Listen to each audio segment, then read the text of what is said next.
নমস্কাৰ প্ৰিয় বন্ধু বান্ধৱীসকল গৰমৰ দিনত মহৰ উৎপাতৰ বাবে অশান্তি পাবলগীয়া হয় ল'ৰা ছোৱালীৰ পঢ়া শুনাৰ ক্ষেত্ৰত মহৰ উৎপাতৰ বাবে গৰম দিনত কিছু বাধাৰ সন্মুখীন হ'বলগীয়া হয় বিশেষকৈ ৰাতি মহৰ পৰিমাণ বেছি হয় মহৰ উৎপাতৰ পৰা ৰক্ষা পৰিবলৈ কচুৱা বা মহ কিলাৰ ব্যৱহাৰ কৰা হয় যদিও এইসমূহ বস্তুৰ পৰা শৰীৰৰ বিশেষ ক্ষতি হোৱাৰ ভয় থাকে আজিৰ ভিডিঅ'ত আমি আপোনাক এনে তিনিটা উপায়ৰ কথা ক'ম ঘৰতে থকা পিয়াজ নহৰু আদাৰ দ্বাৰা এটা কাম কৰি মহৰ পৰা আপুনি সম্পূৰ্ণ উপকৃত হ'ব পাৰিব মহ পৰা ঠাইত যদি এই বস্তুটো 10 মিনিট ৰাখিব পাৰে তেনে সেই স্থানৰ পৰা মহ আঁতৰি মহৰ পৰা পোৱা অশান্তি একেবাৰে নাইকিয়া হৈ পৰিব এই তিনিবিধ বস্তু খোৱা বস্তুহে এই তিনিবিধ বস্তুৰে কৰা উপায়ৰ ফলত শৰীৰৰ একো ক্ষতি নহয় কচুৱা বা মহ কিলাৰতকৈ বহু বেছি পৰিমাণে কাম কৰে এই তিনিবিধ বস্তুৰে কৰা উপায়ৰ জৰিয়তে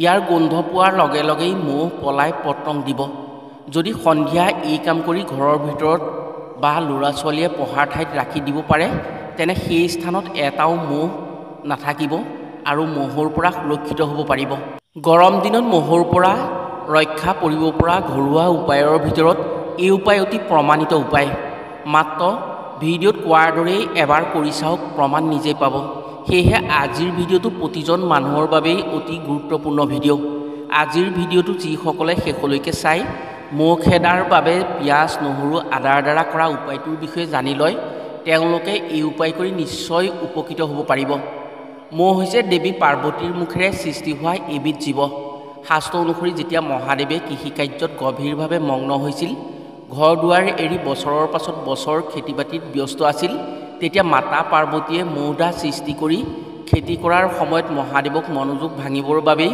মহাদেৱৰ ওচৰলৈ পঠাইছিল এই জীৱ প্ৰিয় বন্ধু বান্ধৱীসকল তেনে জানো আহক ঘৰতে থকা পিয়াজ নহৰু আৰু আদাৰে কি উপায় কৰি মহৰ পৰা পৰিত্ৰাণ পাব পাৰি যি উপায় সকলো মানুহে ঘৰত কৰি মহৰ সমস্যা নাইকিয়া কৰিব পাৰিব উপায়কেইটাৰ কথা কোৱাৰ আগতেই আপোনাক এটি সৰু অনুৰোধ জনাওঁ ভিডিঅ'টো যদি ভাল পায় তেনে এটা লাইক কৰাৰ লগতে কমেণ্ট বক্সত আশতোষ মহাদেৱক ভক্তি কৰি হৰ হৰ মহাদেৱ বুলি লিখিবলৈ কেতিয়াও নাপাহৰিব আৰু যদি আমাৰ চেনেললৈ প্ৰথম আহিছে তেনে চেনেলটো ছাবস্ক্ৰাইব কৰাৰ লগতে অন্য 10 জনে উপকৃত হোৱাকৈ ভিডিঅ'টো শ্বেয়াৰ কৰিবলৈ অনুৰোধ জনালোঁ প্ৰথম উপায়টো অতি সাধাৰণ উপায় এই উপায়ৰ ফলত অকল মহেই নহয় মাখিও আঁতৰি যাব এই উপায় কৰিবলৈ আপোনাক আদা আৰু নহৰু লাগিব আৰু এখন কটন কাপোৰ লাগিব গেঞ্জি কাপোৰ হ'লে ভাল আপোনাৰ ঘৰত যদি ফটা বা পুৰণি গেঞ্জি আছে তেনে তাৰ কাপোৰ ব্যৱহাৰ কৰিব পাৰে এই উপায় যদি সন্ধিয়াৰ সময়ত কৰি দিয়ে তেনে ঘৰত গোটেই ৰাতিটো মহৰ উৎপাতৰ পৰা ৰক্ষা পৰিব পাৰিব প্ৰথমে আপুনি নহৰুখিনি বাকলি গুচাই ল'ব পাছত আদা নহৰুখিনি ভালকৈ পিচি গুড়ি কৰি ল'ব ইয়াৰ পাছত সেই পিচা নহৰু আৰু আদা গুড়িখিনি সৰু সৰুকৈ জালুকৰ সমান কিছুমান বড়ি বনাব বা বলগুটিটোৰ সমানকৈ কিছুমান লাডু কৰি 3 দিনমান ৰ'দত শুকুৱাই ল'ব যেতিয়া বস্তুকেইটা শুকাই যাব তেতিয়া যেনেকৈ ধূনা জ্বলাই ঠিক তেনেকৈ গেঞ্জি কাপোৰখন কাটি এটা পাত্ৰত জুই লগাই দিব চাব যাতে দপদপকৈ জুই জ্বলি নাযায় উমি জ্বলিবলৈ দিব ইয়াৰ পাছত আদা নহৰুৰ যি বড়ি বনাই ৰাখিছিল সেই জুইত 3-4টামান বড়ি দি দিব যেনেকৈ ধূনা জ্বলাই ধূনাৰ ধোঁৱা দিয়া হয় ঠিক তেনেকৈ ঘৰৰ ভিতৰত সকলো ঠাইতে সেই ধোঁৱা দিব এখন বিচনীৰে লাহে লাহে বিচি ধোঁৱাখিনি যাতে ঘৰৰ চুকে কোণে পাই যায় তেনেকৈ দিব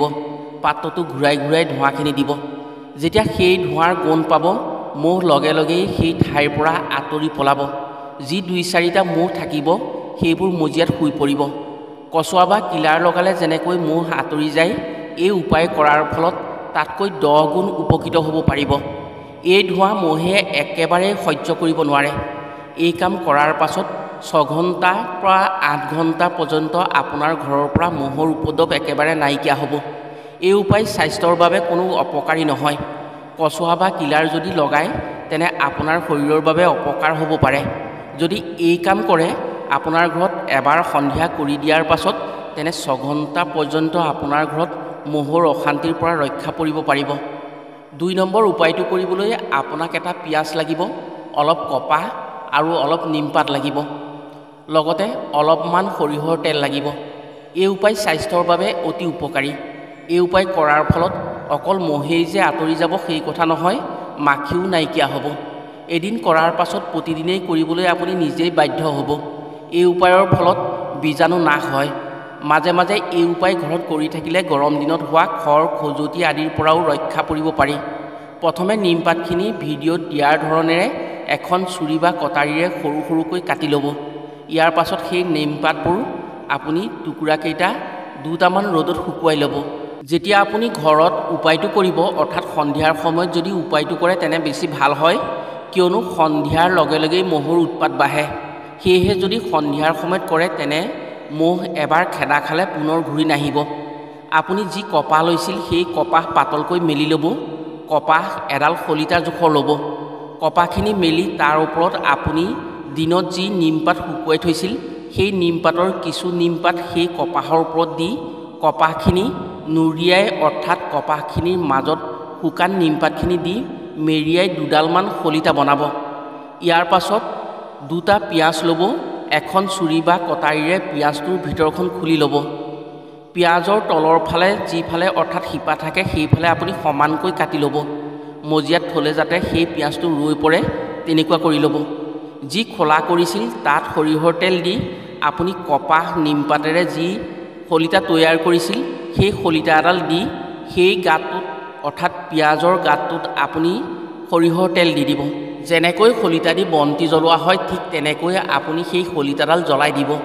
যেতিয়া শলিতাডালৰ মূৰত জুই লাগি যাব তেতিয়া এবাৰ জ্বলাৰ পাছত আপুনি সেই জুই নুমুৱাই দিব। তেতিয়া সেই বস্তুটো ধোঁৱাব। সেই ধোঁৱা গোন্ধ পালে কেতিয়াও মহ সেই ঠাইত নাথাকে, বা আপুনি নুমুৱাই নাৰাখিবও পাৰে, আপুনি জ্বলাইও ৰাখিব পাৰে। এনেকৈ 2-3 মিনিট জ্বলি থকাৰ পাছত সেই ঠাইত কেতিয়াও মহ নাথাকে। সেই গোন্ধ পালে মহ আঁতৰি পলাব। সন্ধিয়া যদি এই কাম কৰে তেনে আপোনাৰ ঘৰত এটাও মহ নাহে। প্ৰতিদিনে সন্ধিয়া যদি আপুনি এই কাম ঘৰত এবাৰ কৰিব পাৰে তেনে আপোনাৰ ঘৰত এটাও মহ নাহে গোটেই ৰাতিৰ বাবে। বিশেষকৈ যাৰ ঘৰত বৃদ্ধ মানুহ বা শিশু আছে তেওঁলোকৰ ঘৰত এই উপায় কৰিলে বেছি ভাল হয়, কিয়নো মহ খেদিবলৈ যি কচুৱা বা কিলাৰ ব্যৱহাৰ কৰা হয় সেই কিলাৰ বা কচুৱাৰ পৰা যি ধোঁৱা ওলায় সেই ধোঁৱা শিশু আৰু বৃদ্ধ লোকৰ বাবে অতি মাৰাত্মক। শৰীৰৰ বাবে কিলাৰ বা কচুৱাৰ গোন্ধ অতি বিপদজনক। এই উপায় কৰিলে মহ যোৱাৰ লগতে বীজাণু নাশ হয়। গৰম দিনত হোৱা খৰ খজুৱতিৰ পৰাও এই উপায় কৰি ৰক্ষা পৰিব পাৰি। এই উপায় আপুনি অন্য এটা ভাগেও কৰিব পাৰে।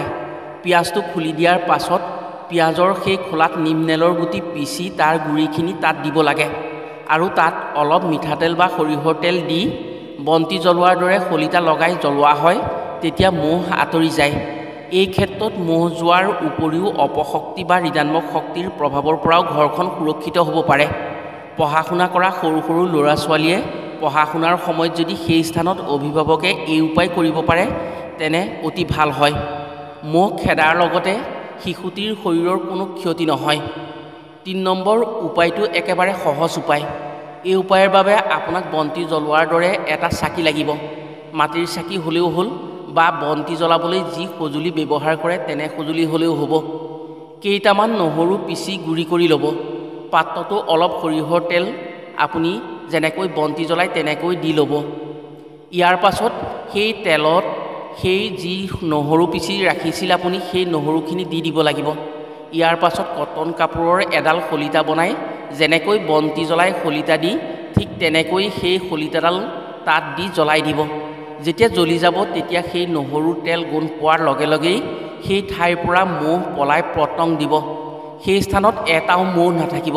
যদি আপুনি এটা নেমু দুফাল কৰি তাত থকা নেমুৰ ফুটা বা টেঙাবোৰ যি অংশ থাকে সেইখিনি আঁতৰাই তাত এই উপায় কৰি শলিতা দি জ্বলাই দিব পাৰে তেনে অতি ভাল হয়।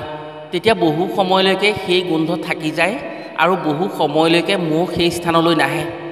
প্ৰিয় বন্ধু বান্ধৱীসকল, এই 3টা উপায় প্ৰাকৃতিক উপায়।